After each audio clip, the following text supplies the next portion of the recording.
Hello बंधुসকল সকলে ভালে আছে। আজি মই আছো উন্দুলাছৰ বাইতু মলুম মাদ্ৰাসাত। এটো আমাৰ গাঁৱৰ মাদ্ৰাসা হয়। তো 1947 চনৰ 15 তাৰিখে আমাৰ দেশখন ইংৰাজৰ হাতৰ পৰা স্বাধীনতা লাভ কৰিবলৈ সক্ষম হৈছিল। সেই হিচাপে আগন্তুক যেহেতু স্বাধীনতা দিৱস আহি আছে 15 আগষ্ট তাৰিখে, তো মই ভাবিছো আমাৰ এই মাদ্ৰাসা শিক্ষাৰ্থীসকলে স্বাধীনতা দিৱসৰ বিষয়ে কিমান জ্ঞাত বা কিমান কি জানে এই হিচাপে 2-3 মান প্ৰশ্ন কৰিবলৈ মই এটা শ্ৰেণীৰ ভিতৰত গৈ আছো। আপোনালোকে মোৰ ভিতৰত ভিডিঅ'টো চাই থাকক, শেষলৈ বহুত ভাল লাগিব।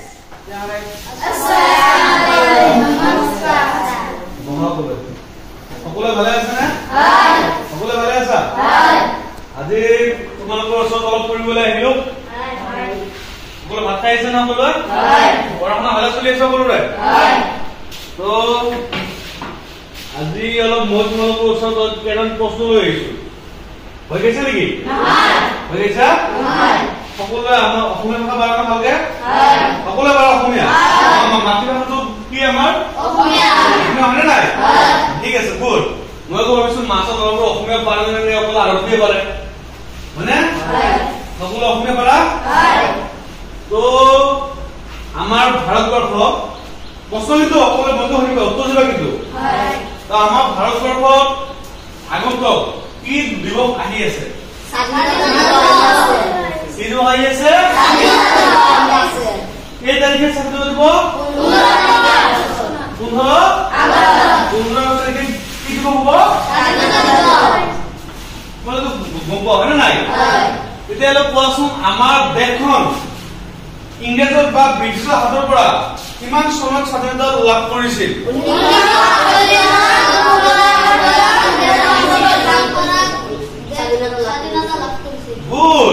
1948 দেখুন ধুনীয়া হৈছে।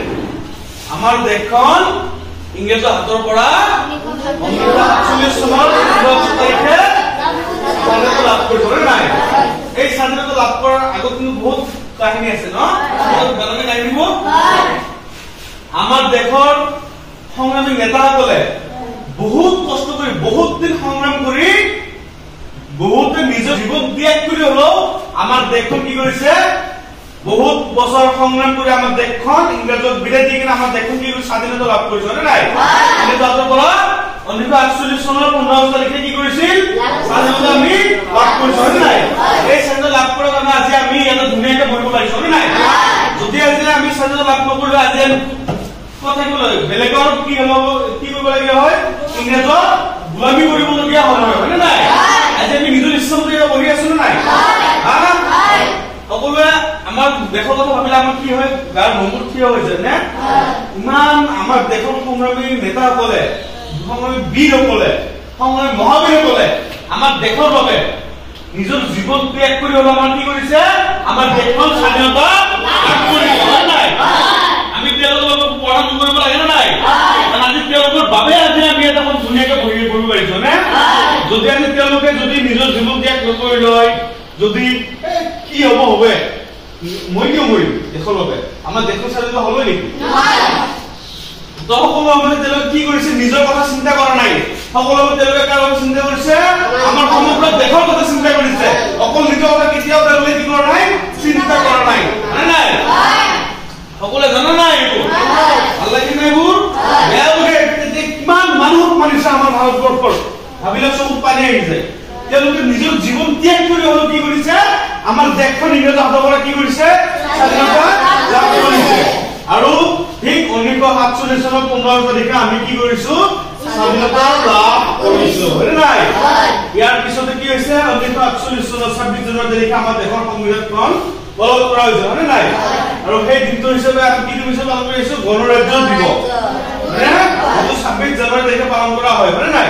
কিন্তু এতিয়া কি আহিছে? আগন্তুক 15 আগষ্ট যেটো কি স্বাধীনতা দিৱস হয় নাই? তো তোমালোক সকলোৱে জানা ন? গমে ভাল লাগিলে তোমালোকে যে এইবোৰ বিষয়ে জানা হয়নে? তো তোমালোক কোৱাচোন আমি স্বাধীনতা দিৱস বা গণৰাজ্য দিৱসত আমি কি সংগীত গাওঁ? ভাৰতৰ ৰাষ্ট্ৰীয় সংগীত হয় নাই? সকলো ভাৰতৰ সকলো কোৱাচোন তেতিয়াহ'লে আমাৰ ভাৰতবৰ্ষৰ ৰাষ্ট্ৰীয় সংগীত কোনে ৰচনা কৰিছিল? ৰবীন্দ্ৰনাথ ঠাকুৰ। ঠাকুৰদেৱে ৰচনা কৰিছিল হয় নাই? গোৱাচোন একেলগে ৰেডি 1 2 3 ষ্টাৰ্ট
তোমালোকে ইমান ধুনীয়াকৈ উত্তৰ দি আছা ৰাষ্ট্ৰীয় গীতটো গাইছা বহুত ভাল লাগিছে মই ভাবিছো তোমালোকে বা স্বাধীনতা দিৱসৰ বিষয়ে নাজানা মই চলক ফুট দি আহো চব পাগল নাই নোৱাৰিলে মই এডাল শিকাই দি আহো বা কি ক'ম আৰু তোমালোকক আগতে কি ধুনীয়াকৈ পালা হয়নে হয় নাই নাইচ বহুত ভাল লাগিছে আজি এটা তোমালোকে এনেদৰে ভালকে পঢ়ি যাবা হয় নাই তোমালোকে ঠিক আৰম্ভণি পঢ়াৰ লগতে অসমীয়া যে সমানে পঢ়ি আছে ন কি কৰি আছে অসমীয়া ইংৰাজী আৰু মেথামেটিক্স ন হয় নাই তোমালোকে আৰম্ভণি লগতে এইবোৰ পঢ়ি আছে ধুনীয়াকে কিন্তু ভাল লাগিছে এনেকে ধুনীয়াকে পঢ়িবা হয় নাই আগন্তক আকৌ আহিব চেষ্টা কৰিব হয় ঠিক আছে ভালকে পঢ়িবা ঠিক আছে বাবা ভালকে থাকিবা হা বন্ধু-বান্ধৱীসকল মাছত মই প্ৰথমতে ভাবিছিলোঁ বা মাছ ছাত্ৰ বা এই বিষয়ে জ্ঞাত নহয় বাট কি ক'ম ভিতৰত যাই কিনে বহুত ভাল লাগি গ'ল তেওঁলোকে এই বিষয়ে ধুনীয়াকৈ জানে মই যিবোৰ প্ৰশ্ন দিছোঁ তেওঁলোকে ধুনীয়াকৈ উত্তৰ দিছে তো বহুত ভাল লাগিছে আজি ভিডিঅ'টো ইমানে যদি ভিডিঅ' চাই ভাল লাগিছে লাইক কৰক কমেণ্ট কৰক শ্বেয়াৰ কৰক পাৰিলে চেনেলটো ছাবস্ক্ৰাইব কৰক বাই বাই গাইজ